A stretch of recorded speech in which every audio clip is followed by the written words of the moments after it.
Grant attended a service for Civil War veterans in Ocean Grove, New Jersey, on August 4, 1884, receiving a standing ovation from the 10,000 attendees.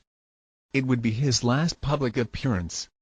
In the summer of 1884, Grant complained of a sore throat but put off seeing a doctor until late October, when he learned it was cancer, possibly caused by his frequent cigar smoking. Grant chose not to reveal the seriousness of his condition to his wife, who soon found out from Grant's doctor. In March 1885, the New York Times announced that Grant was dying of cancer, causing nationwide public concern.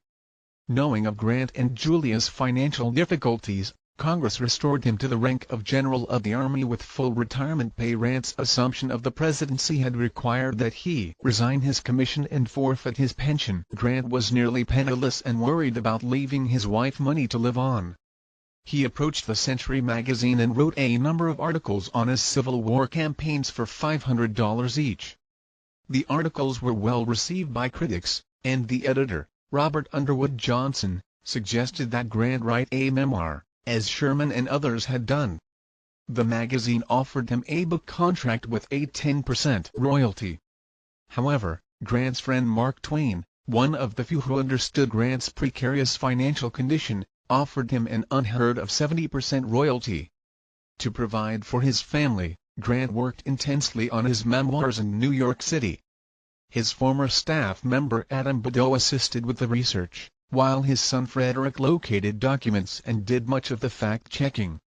Because of the summer heat and humidity, his doctors recommended that he move upstate to a cottage at the top of Mount McGregor, offered by a family friend. On July 18, 1885, Grant finished his memoir, which includes the events of his life to the end of the Civil War.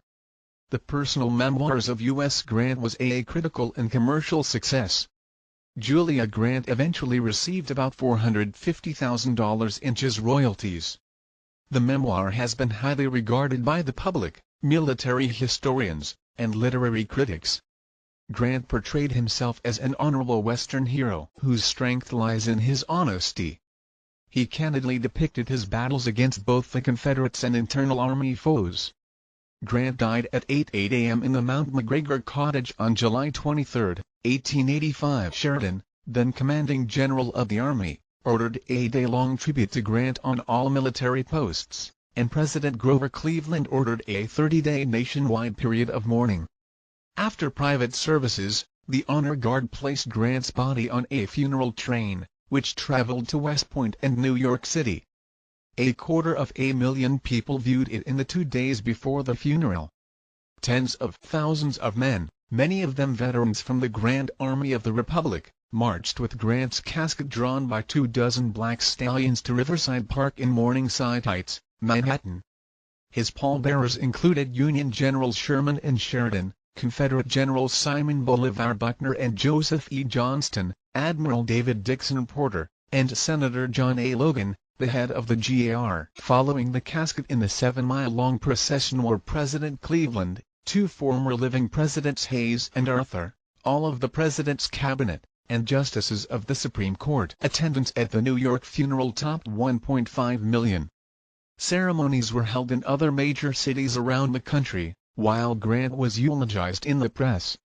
Grant's body was laid to rest in Riverside Park, first in a temporary tomb, and then on April 17, 1897, in the General Grant National Memorial, known as Grant's Tomb, the largest mausoleum in North America.